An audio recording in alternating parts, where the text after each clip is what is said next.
Gracias. Buenas tardes a todas y todos.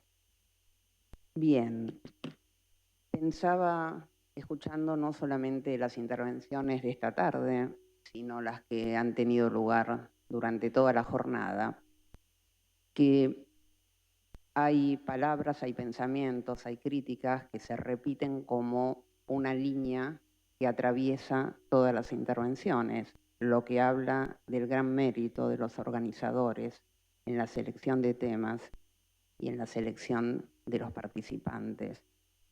¿Cuáles son esas palabras? Igualdad y no discriminación, hegemonía, necesidad de pluralismo jurídico igualitario, necesidad de escuchar a las víctimas, necesidad de que los magistrados apliquen no solo el derecho, sino soluciones justas, necesidad de conocimiento de la realidad. Entonces, la consigna es qué podemos ofrecer desde el lugar de nuestras experiencias de conocimiento de buenas prácticas para de una vez por todas dar el salto hacia los hechos y comenzar a modificar el status quo. Yo quiero justamente tomar algunas de las cosas que se han dicho que me han movido algunos comentarios y en todo caso algunas propuestas de acción. Hace unos momentos el juez de la Corte Interamericana, Sierra Porto, hablaba de los desafíos que provoca para un tribunal internacional no caer en la hegemonía y estar siempre atentos a la diversidad, a lo que piensan las víctimas, a lo que dice la justicia no formal. Y esto ha sido también lo que ha movilizado la intervención de los dos exponentes de mi mesa.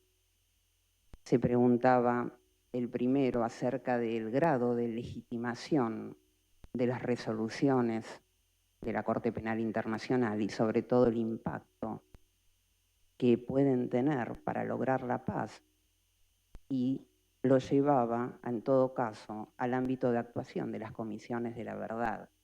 Por cierto, se hacía preguntas que significan enormes retos, enormes desafíos.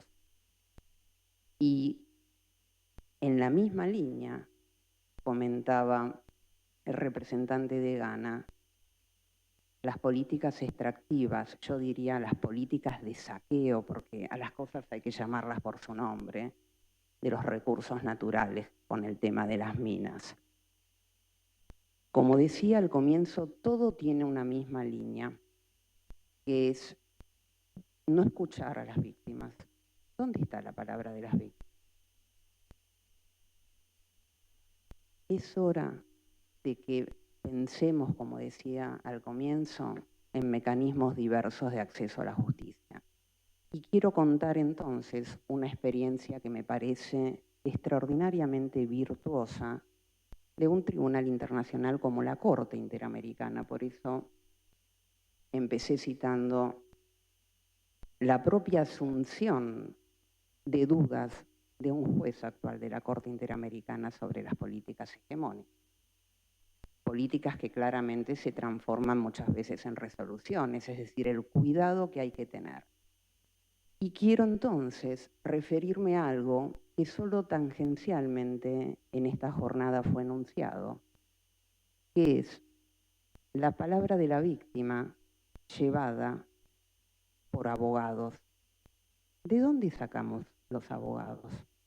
Esta es una pregunta que tenemos que hacernos, porque hablamos de sectores vulnerables, hablamos de igualdad con discriminación, con lo cual hablamos de una mentira, una hipocresía, porque ya sabemos que la remanida igualdad ante la ley no se traslada a una igualdad ante la justicia. Eso no es igualdad.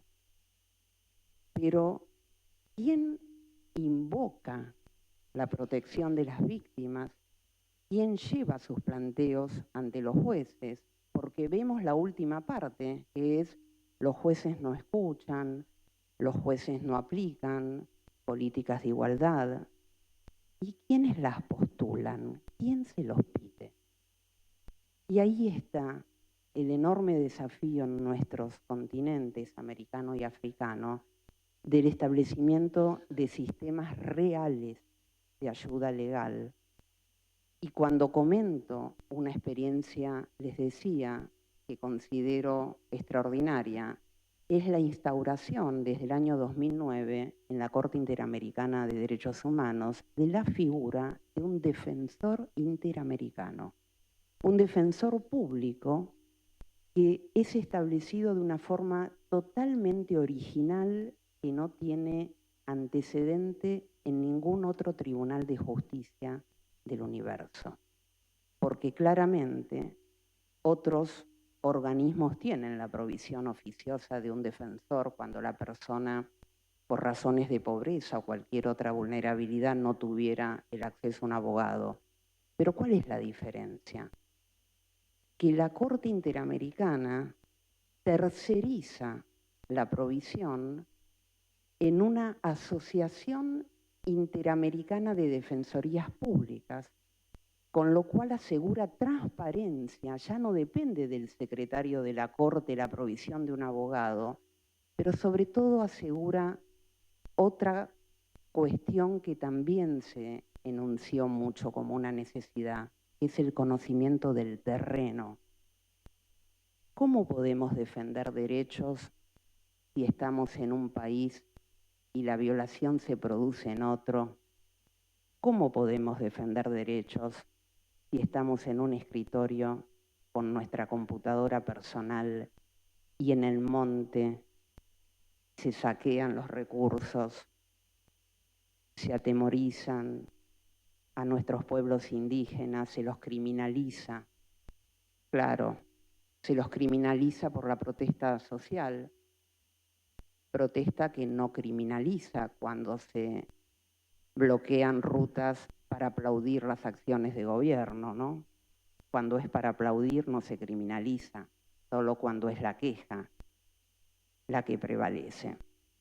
Entonces decía, la experiencia fantástica en el ámbito interamericano de estructuras que tienen soporte estatal y que están diseñadas para la asistencia jurídica desde un lugar de promover acciones concretas de acceso a la justicia. En tanto estas defensorías tengan autonomía funcional, resguardos financieros, mecanismos de selección profesionales y, por supuesto, estabilidad, pueden efectivamente diseñar mecanismos de acceso a la justicia. ¿Qué es lo que hacen en un ida y vuelta en el sistema internacional? Llevan la voz de la violación de derechos para generar estándares de protección de derechos humanos. Una vez que se consiguen esos estándares que se realizan a través de litigios estratégicos, vuelven, es un ida y vuelta. Llevamos el conocimiento de la violación en terreno. Se logran estándares fundamentales y esos estándares en forma de resoluciones, en forma de sentencias que condenan a los estados que violan los derechos de los vulnerables, se aplican luego en cada uno de nuestros países. Esa creo que es una política concreta que debemos pensarla incluso para otros ámbitos que no conocen esta figura y que es importante que puedan generar mecanismos de acceso a la justicia en un sentido amplio, no solo el acceso a un abogado. Eso es un aspecto muy restringido. Acceso a la justicia significa operativizar los derechos y sobre todo las técnicas de protección, que son sus garantías. Muchas gracias.